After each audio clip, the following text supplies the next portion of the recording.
찬송가 250장입니다.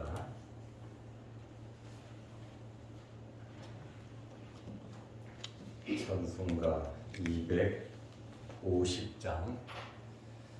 구주의 십자가 보혈로 죄 씻음 받기를 원하네.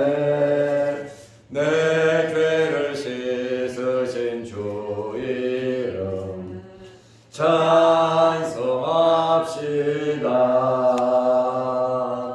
찬송합시다.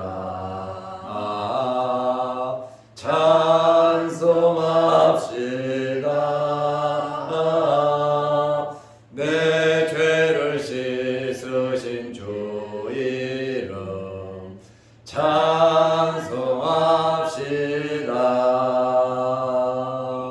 죄악을 속하여 주신 주 내 속에 들어와 계시네. 십자가 앞에서 주 이름 찬송합시다.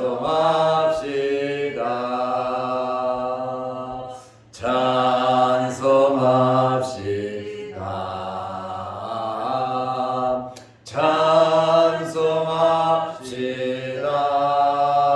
찬송합시다. 내 죄를 씻으신 주 이름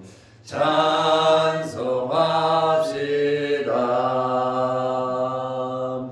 주 앞에 흐르는 생명수 날 씻어 정하게 하시네. 내 기쁨 정성을 다하여 찬송합시다.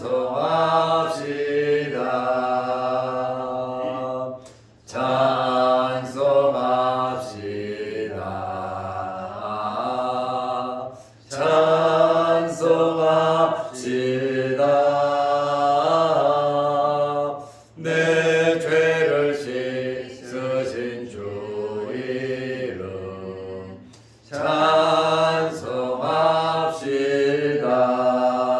찬송합시다. 내 주께 회개한 영혼은 생명수 가운데 젖었네. 흠없고 순전한 주 이름 찬송합시다.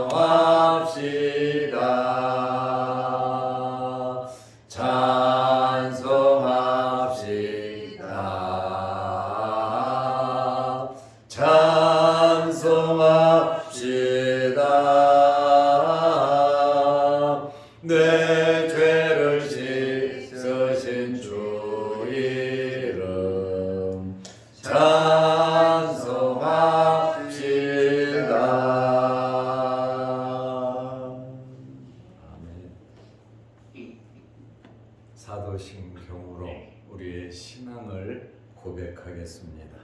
전능하사 천지를 만드신 하나님 아버지를 내가 믿사오며 그 외아들 우리 주 예수 그리스도를 믿사오니 이는 성령으로 잉태하사 동정녀 마리아에게 나시고 본디오 빌라도에게 고난을 받으사 십자가에 못 박혀 죽으시고 장사한 지 사흘 만에 죽은 자 가운데서 다시 살아나시며 하늘에 오르사 전능하신 하나님 우편에 앉아 계시다가 저리로서 산자와 죽은 자를 심판하러 오시리라.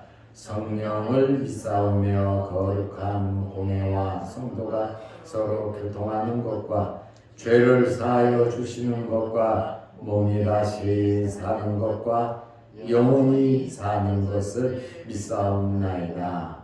아멘. 하나님의 말씀 마가복음 16장 12절 13절입니다.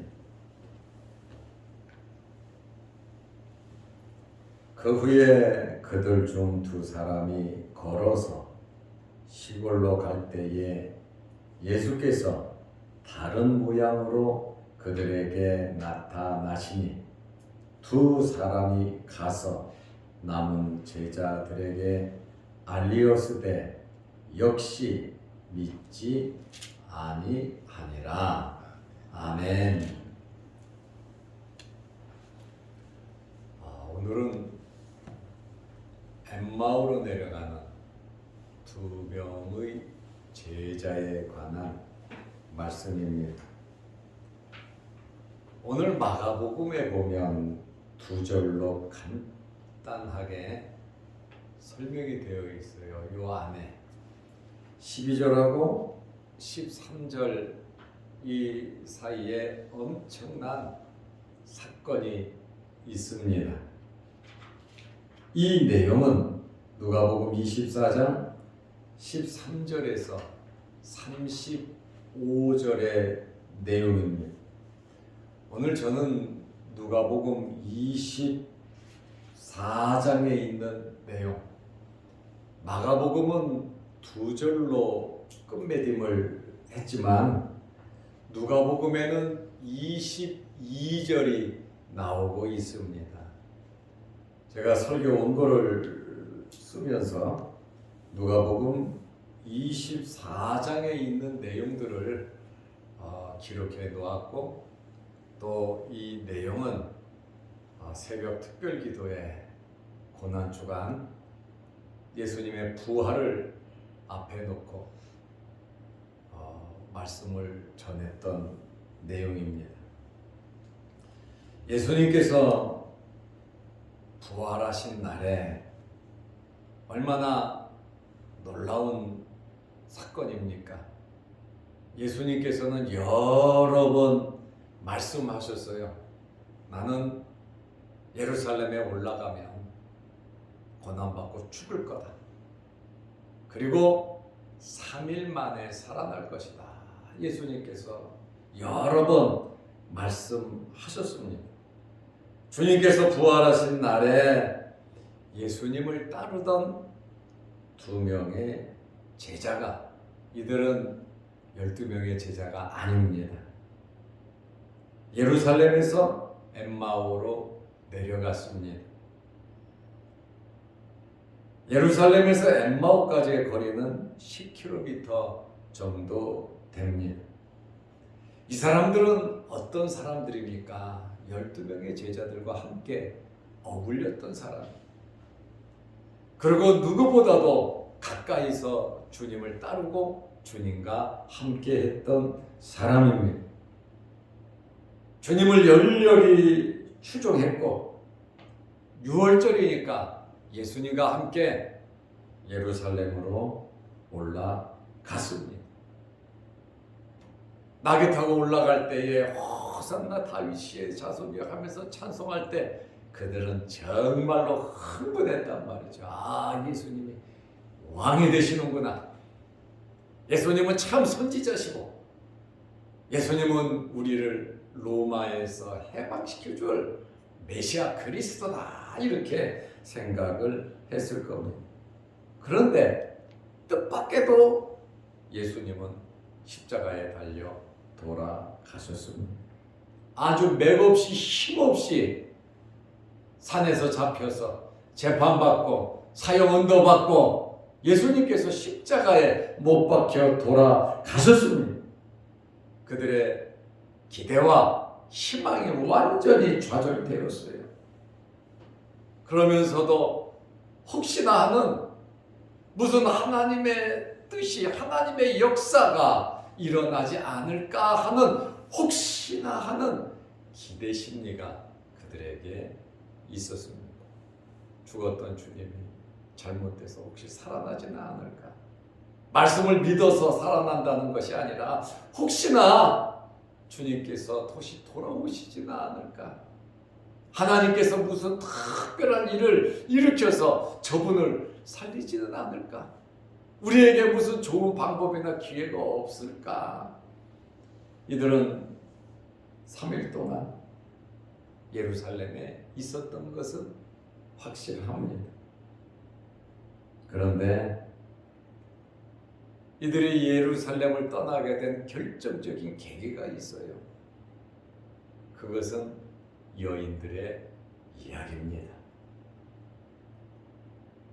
지금 예루살렘 성 안에는 예수님의 제자들이 시체를 가지고 도망갔다, 군병들이 돈 받고 거짓으로 증언을 했단 말이죠. 그러면 예수님을 따르던 사람들이 시체를 유기한 사기꾼들이 되고 예수는 살아났다고 유대 종교 지도자들은 무덤을 굳건하게 지켰잖아요. 오히려 예수님을 믿지 않고 예수님을 죽이려던 정적들은 예수님께서 부활할 것을 기억하고 있었어요. 그러나 누구보다도 가까이에서 직접 귀로 들었던 제자들, 또 이런 사람들은 아예 생각조차 하지 못했습니다. 왜 그럽니까? 생각이 다른 거예요. 주님과 생각이 다른 거예요. 말씀과 생각이 다른 거예요. 주님을 따른 목적이 다른 거예요. 주님의 말씀을 믿고 주님을 신뢰했다면 이런 일이 생기지 않았을 겁니다. 2023년도를 맞이하면서 여러분들은 말씀을 온전히 믿으시기를 바랍니다. 여러분 생각에 앞서서 주님의 말씀, 주님과 함께하는 여러분들의 삶이 되시기를 바랍니다. 예수님이 살아났다고 하는데 왜 충격이 되고, 주님 말씀하신 대로 이 여인들이 무덤에 갔더니 돌이 굴려져 있고 천사를 만났고 예수님께서 부활하셨다고 그러고 시체는 없고 너희보다 먼저 갈릴리로 가신다고 말씀하신 그 말씀을 들었고, 그리고 주님을 직접 만나서 예수님의 발을 붙잡고 경배했던 이 여인들이 직접 만났잖아요. 직접 봤잖아요. 직접 들었잖아요. 그런데 예수님의 제자들은 그것을 믿지 못한 거예요. 그리고 예수님 주변에 있던 사람들이 도무지 믿지 못한 거예요. 충격이에요. 왜 예루살렘을 떠나 엠마오로 갔을까요? 혹시나 이것은 아닐까요? 시체를 도둑질한 도둑놈으로 잡혀서, 시체를 유기한 자들로 잡혀서 혹시나 감옥에 갈까봐, 시범케이스로 잡혀서 어려움을 당할까봐 혹시나 피해간 것은 아닐까요? 두 번째로는 너무나 어처구니 없는 사건을 접해보면서 두어 명의 제자들이 무덤에 가봤지만 그 무덤에는 돌이 굴려진 것은 사실이고 예수는 없었다는 거예요. 그렇다 보니까 이제는 끝났다. 지금까지 저분을 따라다녔는데 무언가 나라를 해방시키면 우리에게 무슨 부스러기라도 떨어져서 한자리 하고 그럴 것 같았는데 이제 완전히 죽어서 시체조차도 없으니 소망이 없는 거예요. 실망하고 난막한 거예요. 여인들의 말만 어떻게 믿느냐 이거죠. 제자들이 두어 명이 갔다 왔는데 아니다라고 하는 거예요. 없다라고 하는 거예요. 혹시나 우리도 신앙생활하면서 이렇게나 하지 않는지 우리의 믿음을 한번 돌이켜 보시기를 바랍니다. 두 사람은 엠마오로 왜 갔습니까? 주님 믿기를 포기한 거예요. 예수님 제자 되기를 포기하고 그 자리에서 떠나면 끝나는 거 아닙니까? 갈릴리로 갔으면 그래도 저 사람들 갈릴리에서 주님 만나려고 왔구나, 그 희망이라도 가질 수 있는데 갈릴리로 가지 아니하고 엠마오로 내려가 버렸다. 아마 그쪽 지역 사람인 것 같습니다. 누가복음 24장 14절을 보면 이 모든 된 일을 서로 이야기했습니다. 아쉬움이 있잖아요. 그래도 사람은 또 염려 걱정스러워서 떠나기는 했지만 이 두 사람은 주님과 함께 했단 말이죠. 그러니까 엠마오로 내려가면서 굉장히 굉장히 속상하고 슬프고 아쉬워요. 애들이 아니잖아요. 어른이잖아요. 모든 거 포기하고 주님 따랐고 또 주님께서 무엇인가 이룰 것 같은 기대와 희망이 있었는데 그것이 일순간에 완전히 무너져 내리니까 상처이죠. 거기다가 더 나가 부활했다고 하니까 더 충격을 받은. 우리가 들을 때는 이상하잖아요. 그러나 그 상황은 어쩔 수 없었다. 우리도 이와 유사한 일이 생긴다면 우리는 어떻게 했을런지는 모르겠습니다. 예루살렘에서 일어난 일들, 예수님께서 고난당하고 숙청당한 일들, 그리고 예수께서 부활했다고 하는 이 일들이 굉장히 이들에게 복잡하게 뒤섞였어요. 이렇게 염려, 걱정하는 두 사람 중에 한 사람의 이름이 나옵니다. 누가복음 24장 18절에 보면 글로바라고 하는 사람의 12제자는 아니지요.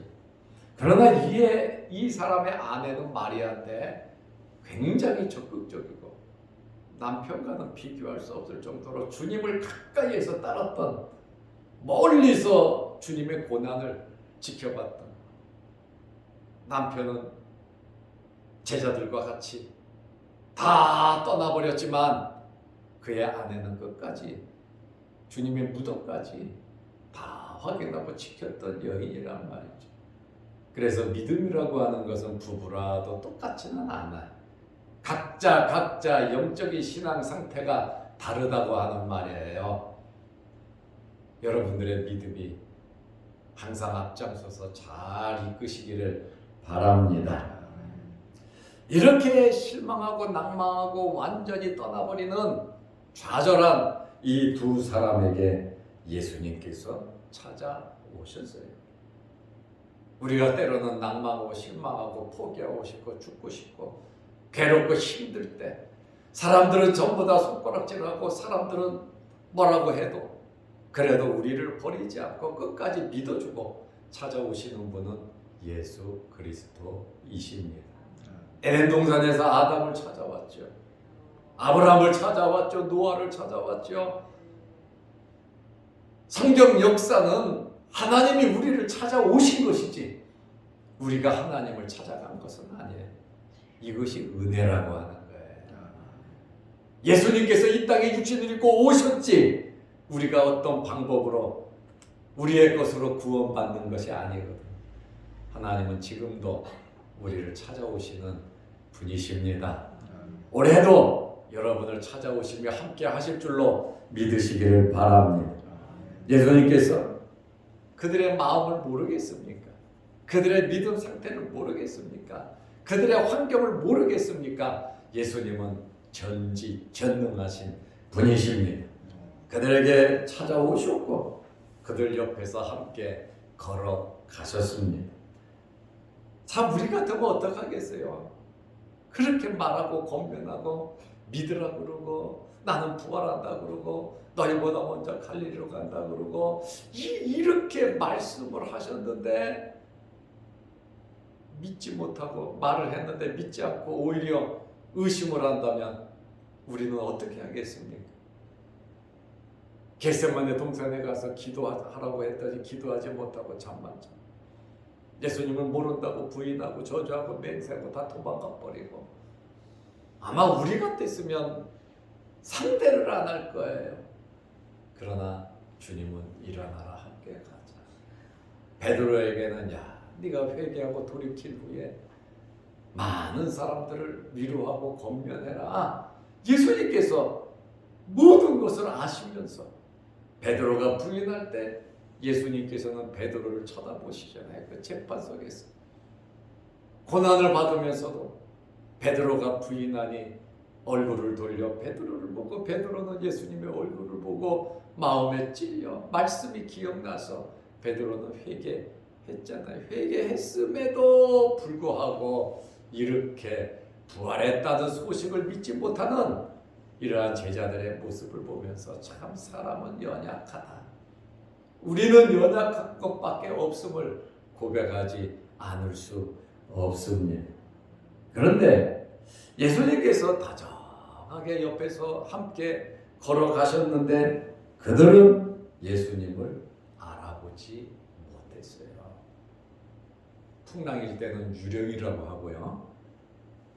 지금 2명의 제자, 12제자는 아니지만 이름도 없는 글로벌 이름이 있지만 알려지지 않았던 그 사람들을 예수님께서 함께 그들과 10km를 동행하는 그런 모습을 우리는 보게 됩니다. 누가복음 24장 15절에 그들이 서로 이야기하며 문의할 때 서로 대답하고 말하고 대답하고 말하고 너무 슬픈 거예요. 너무 마음이 찢어지는 거예요. 일순간에 자기들의 모든 희망이 믿었던 것이 무너져 버리고 말았잖아요. 예수께서 가까이 그들과 동행하시나 이들이 예수님을 알아보지 못했습니다. 참 답답한 일이죠. 왜냐하면 눈이 가려졌기 때문입니다. 영적인 눈이 가려지다 보니까 주님을 발견하지 못했어요. 우리도 영적인 눈이 가려지면 육적인 눈만 보고 판단하고 생각하고 결정하는 거예요. 정말 믿음의 눈이 열리시기를 바랍니다. 정말 우리가 믿음으로 말씀대로 살아가야지. 눈에 보이는 것이 전부 다가 아닌 것을, 이 세상의 삶이 전부 다가 아닌 것을 우리는 알아야 돼. 저 천국의 소망이 여러분에게 있으시기를 바랍니다. 하나님의 나라가 있는데 누가복음 24장 16절에 보면 그들의 눈이 가려져서 그인 줄 알아보지 못하거늘. 사울의 눈에 비닐 같은 것이 씌워지니까 육신의 눈이 보이지를 않았어요. 영적인 눈이 가려지니까 눈으로 보는데 알지 못하는데, 예수님을 보려면 우리의 영적인 눈이 열려야 합니다. 영적인 눈이 열리려면 어떻게 해야 되겠습니까? 예수님의 말씀, 하나님의 말씀을 온전히 믿어야 합니다. 하나님의 말씀을 믿으면 주님의 말씀이 예수 그리스도잖아요. 주님의 말씀을 믿으면 주님은 부활하신다고 하는 희망과 소망을 가지고 기다렸을 겁니다. 주님의 말씀을 믿었으면 이들이 천사들이 말하기 전에 갈릴리에 가서 주님을 기다렸을 겁니다. 좀 앞서가는 이러한 믿음이 여러분에게 있으시기를 바랍니다.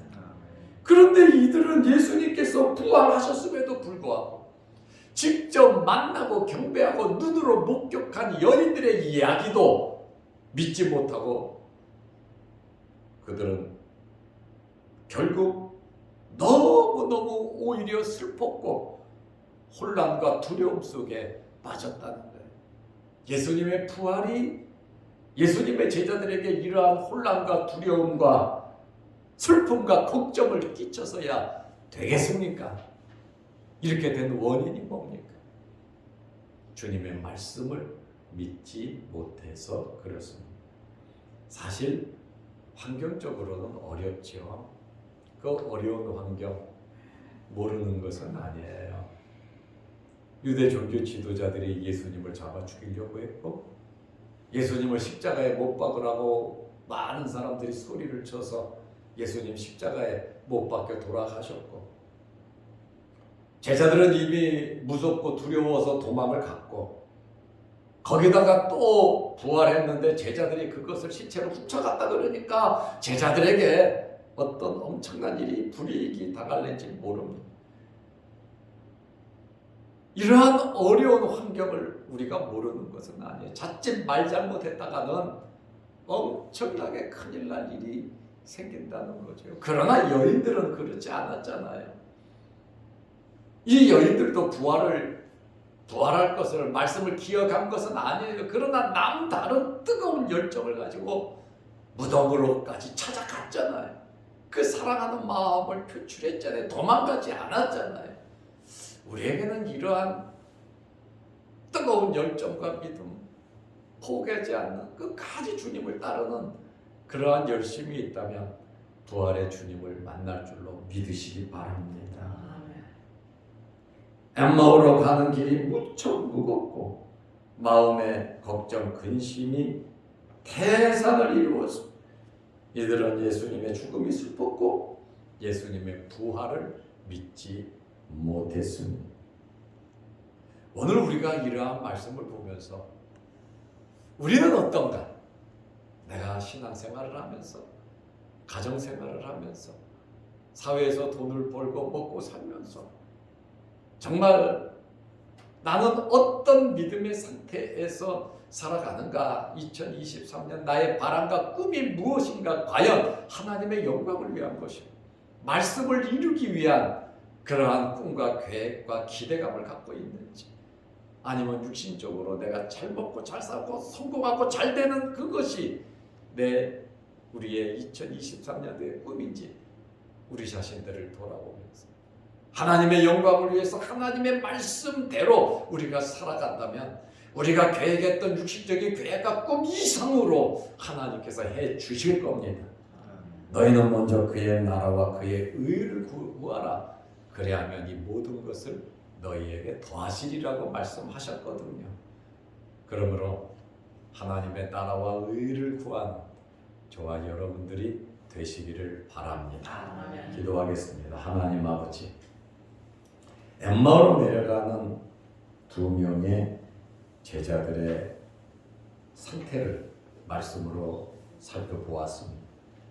우리 자신들이 새해를 맞이하면서 어떤 마음의 상태로 새해를 맞이하는지 이 말씀을 통해서 한번 돌아보게 하여 주옵소서.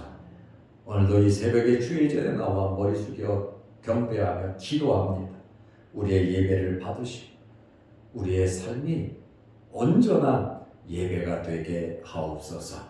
영상 유튜브를 보며 함께 은혜를 나누는 성도들에게도 복을 내리시며 주님을 만나고 말씀에서 흐트러짐이 없는 귀한 믿음의 소유자들이 되게 하옵소서. 오늘 하루도 주님 만나는 시간, 은혜 받는 시간, 주님의 말씀을 믿고 행하는 하루가 되게 하옵소서. 예수님의 이름으로 기도드리옵나이다. 아멘. 하늘에 계신 우리 아버지여, 이름이 거룩히 여김을 받으시오며 나라 임하옵시며 뜻이 하늘에서 이룬 것 같이 땅에서도 이루어지이다. 오늘날 우리에게 일용할 양식을 주옵시고 우리가 우리에게 죄 지은 자를 사하여 준 것 같이 우리 죄를 사하여 주옵시고 우리를 시험에 들게 하지 마옵시고 다만 악에서 구하옵소서. 대개 나라와 권세와 영광의 아버지께 영원히 있사옵나이다. 아멘. 자유롭게 기도하시기 바랍니다.